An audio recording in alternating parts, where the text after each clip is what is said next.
সাহায্য করেন। আমি আমার দুনো কিডনি ড্যামেজ, আমি আরও পৃথিবীতে বাঁচতে চাই। তাহলে পিঠ থেকে আছেন, আমি তো আর পারতেছি না। আপনারা সবাই মিলে আমার সহযোগিতা করেন। আমার অনেক এই ছেলেটা নিয়ে আমার অনেক কষ্ট, আমি পারতেছি না। ডক্টর কাছে মিনতি করছে আমার দিয়ে চালান। আমি অনেক ছেলেটা অনেক ডাক্তার বলছে যদি ওর বাবা একটা কিডনি দেও, তারপরও মনে হয় 16-17 লাখ টাকার মতো আরও লাগবে। তো এই টাকা সম্পূর্ণ ওদের একা বহন করা খুবই কষ্টসাধ্য হয়ে গেছে এখন। প্রিয় দর্শকবৃন্দ, আজ 18 রোজা শেষ, যেখানে নাকি প্রত্যেকটা অঞ্চলে প্রত্যেকটা জায়গায় সব জায়গায় ছোট ছোট বাচ্চারা আনন্দে উৎফুল্ল, প্রতিটা পরিবার যেন আনন্দ, কয়েকদিন পরে ঈদ। কিন্তু আজ রানীগঞ্জের রোহিতপুর ইউনিয়নের ধর্মসুর জামাল ভাইয়ের বাসায় যেন কান্নার রোল পড়ে গিয়েছে। এই যে দেখতে পাচ্ছেন যে টকবকে এক যুবক, কিছুদিন আগেও যে নাকি টকবকে এক যুবক ছিল, এখনো দেখা যায়, কিন্তু তার 2 কিডনিতেই সমস্যা। যেখানে এক মা আজ সাহায্যের জন্য আপনাদের সামনে হাজির হয়েছে। তার 4 সন্তান, আর জামাল মিয়া যিনি নাকি রিক্সা চালিয়ে এই সন্তানদের জন্য আস্তে আস্তে লালন পালন করছে। যে বসে তার সুখে থাকার কথা, যখন নাকি এখন ছেলেরা কাজ করবে এবং পিতাকে সচ্ছলে রাখবে, কিন্তু এক পিতাকে এক ছেলে লাইব্রেরি দিয়েছে, তার আলহামদুলিল্লাহ ভালো চলছিল, কিন্তু হঠাৎ কি যেন হয়ে গেল তার পরিবারের মধ্যে।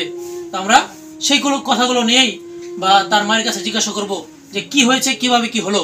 তো চলুন। ছেলের প্রথম বমি আসলো, মাথা ব্যথা ছিল, তো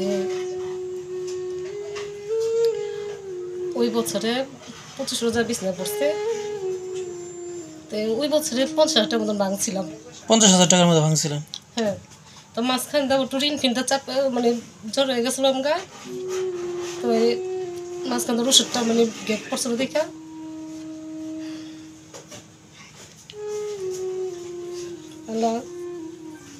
অসুস্থ হয়ে ফিরে আবার পড়লো। পরে পারলাম মেডিকেলে ঘুমি ঠুমি জুবেল ডাক্তারখানা দেখালাম আমাদের এখানে গ্রামে। 2-3 হাজার টাকার মতন ভাঙ্গার পরও দেখি কমে না। তারপর মেডিকেল নিয়ে গেলাম, মিটফুটে নিয়ে গেলাম। মিটফুট ওখান থেকে খারাপ রিপোর্ট আসলো যে কিডনি পয়েন্ট ড্যামেজ। পরে ওখান থেকে দিল ঢাকা মেডিকেল থেকে আবার দিল সর্দি মেডিকেলে যাওয়ার পরেই সারোয়ার্দি মেডিকেল যাওয়ার পরে আপনি লগে ডায়ালিসিস দিয়ে ফেলাইলো। রিপোর্টে খারাপ দেখলো যে ওই মৃত্যুর ঝুঁকে গেছে গা, যে আর কদিন গেলেই 10-12 দিন পরে মারা যাবে কিংবা 7 দিন পর মারা যাবে, এখন এরকম আমার বললো। বলার পর আমি আর আমার ছেলের সাথে, আমার বোনেদের সাথে, আমার স্বামীর সাথে বললাম যে এই ব্যাপার। পরে তারা বললো যে যে ডায়ালিসিস যখন দেবার কয় তো ডায়ালিসিস দাও। তাহলে দিলাম, বাড়ির মানুষের সাথেও বললাম। ডায়ালিসিস দেওয়ার পর সবাই দেখলো, দেওয়ার পর ডায়ালিসিস যতই দিতেছি ততই উন্নত দিক দেয় নাই। মানে এ পর্যন্ত তো নিজেরা টাকা পয়সা সব দিক দিয়ে চিকিৎসা সব কিছু করলাম। এখন ডাক্তার কি বলছে? এখন ডাক্তার বলতেছে যে ওর একটা কিডনি লাগবে। কিডনি যদি লাগান আপনার মধ্যে তো কম খরচে করা পারবে। আমরা শুনলাম যে ওর বাবার সাথে ওর কিডনি ম্যাচ করছে, পরে ওর বাবা কিডনি দিতে চাইতেছে। ওর বাবার কাছে আমি বলছি ফোনের মাধ্যমে যে কিডনি চাইতেছে, কিডনির কথা বলতেছে যে কিডনি লাগলে ঠিক হইব। ওর ডায়ালিসিস অল্প বয়স, ছোটো বাচ্চা, ডায়ালিসিস তো ভালো না, ডায়ালিসিস বেশি দিলে মারা যায়, এরকম বললো ডাক্তারে। পরে বললাম আমি স্যার দিন। আমি আমার আবার ওরা ওই এ পজিটিভ রক্তের সাথে মিলে না, আমার হলো বি পজিটিভ রক্ত, আমার সাথে মিলে না।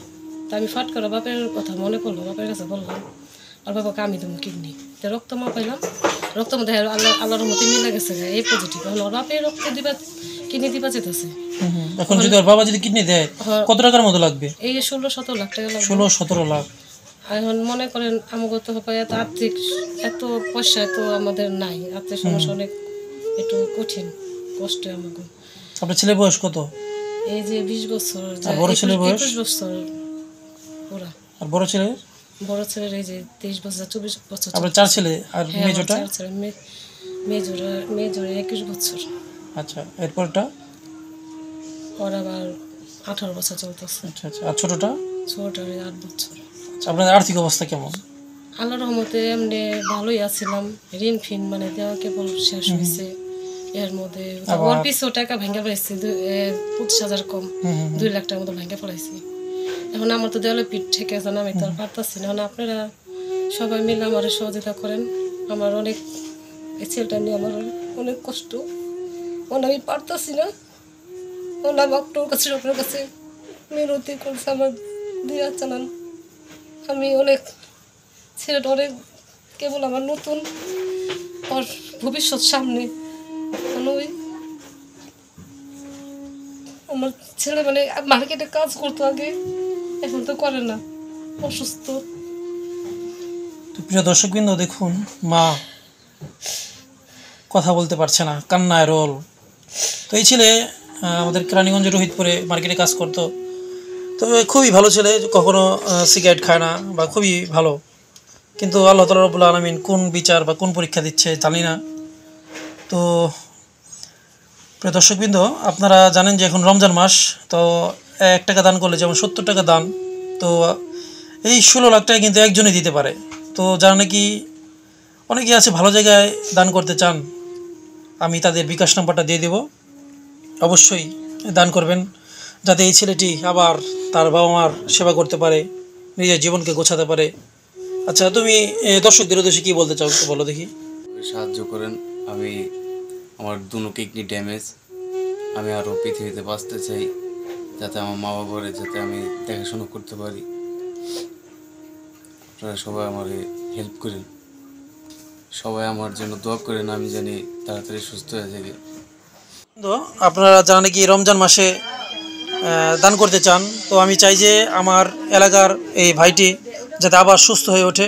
এই মাত্র 21 বছর বয়স, তারুণ্যের বয়স। কেউ যদি তাকে সাহায্য করতে চান, তো তার বিকাশ নাম্বারটা আমরা দিয়ে দিচ্ছি। ভাই, তোমার বিকাশ নাম্বার একটু বলো দেখি।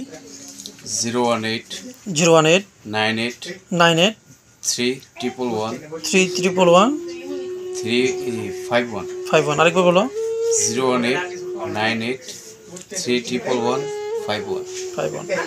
রাহিম, ওর নাম রায়হান, যাকে আপনারা দেখলেন।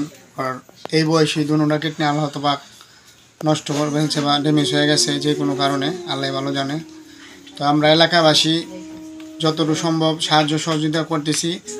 আর আপনার এই রোজার মাসে যতটুকু পারেন ওকে সাহায্য সহযোগিতা, কারণ এটা চিকিৎসাটা অনেক ব্যয়বহুল, ওদের পরিবারের পক্ষে এখন বহন করা অসম্ভব প্রায়। আর বাবা কি করে? ওর বাবা রিক্সা চালায় আজকে অনেক বছর ধরে, জামাল, অনেকেই চিনেন ওনাকে, উনি এখন বাসায় নাই। তো এতদিন যতটুকু ওদের পুঁজি ছিল বা আশেপাশে আমরা যতটুকু পারছি সহযোগিতা করছি, এগুলি চিকিৎসা করে টাকা পয়সা শেষ করা যায় পড়ায়। এখন ডাক্তার বলছে যদি ওর বাবা একটা কিডনি দেয়ও, তারপরও মনে হয় 16-17 লাখ টাকার মতো আরও লাগবে। তো এই টাকা সম্পূর্ণ ওদের একা বহন করা খুবই কষ্টসাধ্য হয়ে গেছে এখন। তো আমরা যেখান থেকে পারি যতটুকু পারি সাহায্য সহযোগিতা করুন। ওদের বিকাশ নম্বর দেওয়া আছে। তারপরে আমি বাজারে থাকি, যে যতটুকু দেওয়ার ইচ্ছা আমার কাছেও দিতে পারেন। ধন্যবাদ। তো প্রিয় দর্শকবৃন্দ, এখান থেকে বিদায় নিচ্ছি। হয়তো আবার অন্য কোনো সময়, অন্য কোনো মুহূর্তে আবার খুব একটা ভালো সংবাদ নিয়ে আপনাদের মাঝে হাজির হব। তো যারা নাকি ভিডিও দেখছেন, বেশি বেশি করে শেয়ার করে দিবেন এবং যে যেভাবে পারেন ভাইটিকে সাহায্য করবেন। ধন্যবাদ। আসসালামু আলাইকুম।